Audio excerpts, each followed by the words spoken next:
Baada ya ukimya muda mrefu sana wa RC kutokea jiji la Arusha, Paul Makonda ameibuka na kumkingia kifua Dr. Samia Suluhu Hassan na serikali ya Tanzania baada ya kile kilichokuwa kinaendelea, kwa sababu ilifikia hatua kwamba kuna baadhi ya viongozi wa dini sasa wanataka kuvuka mipaka, kwa sababu kiuhalisia kwa jinsi ambavyo wanavyoamini kwa boundary kubwa inayotakiwa iwepo ni kwamba masuala ya kisiasa hayafai kuingizwa kwenye masuala ya dini, tena kwenye misa iliweza kujitokeza katika siku ya Pasaka ya tarehe 20 mwezi wa 4 2025, ambapo kwa baraza la Katoliki la viongozi ambao tayari ni teki wakiweza kuongozwa na Rais Wolfgang Pisa, ambaye bila shaka akiwa ni moja ya sehemu ya kutoa ushauri na vidokezo kwa serikali ya Tanzania kuhusiana na kinachotakiwa kufanya, tena wakiweza kutoa tamko la kutaka Tundu Lissu aweze kuachiwa bila masharti yoyote,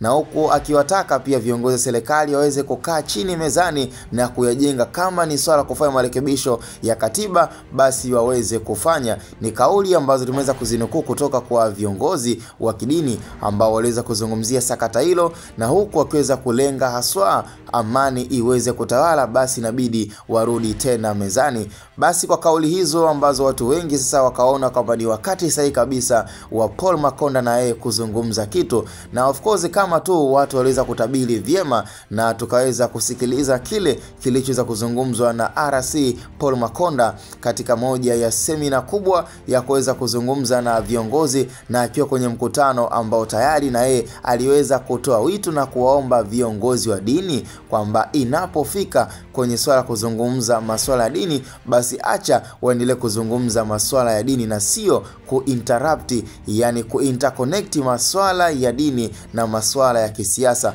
Na siku zote mshika mawili moja mponyoka, kwa sababu huwezi kufocus na vitu viwili at the same time. Kwa hiyo ni swala ambalo lina make sense kutokana na mujibu wa RC Paul Makonda. Huwezi ukainterconnect masuala ya kidini na masuala ya kisiasa, kwa sababu ni lazima tu utapendelea upande fulani, na pengine madhara yake na negative effect huenda zikajitokeza, kwa sababu ni lazima kutakuwa na taharuki kubwa kuanzia kwa wananchi na kuleta uchochezi kwa chama pinzani na kuleta uchochezi pia hata kwa wananchi, kwa sababu watakuwa wanaamini kama viongozi wa dini wameweza kutetea upande fulani, wao ni nani? Kuna tunavyojua uongozi wa dini siku zote umekuwa na ushawishi mkubwa, kwa hiyo ni lazima tu kutakuwa na uchochezi mkubwa kutoka kwa wananchi. Kwa hiyo ni swala ambalo nafikiri kwa asilimia zake lina make sense na ni ukweli usiofichika. Cha msingi tukutane kwenye comment, na hii ni Hatboy Media.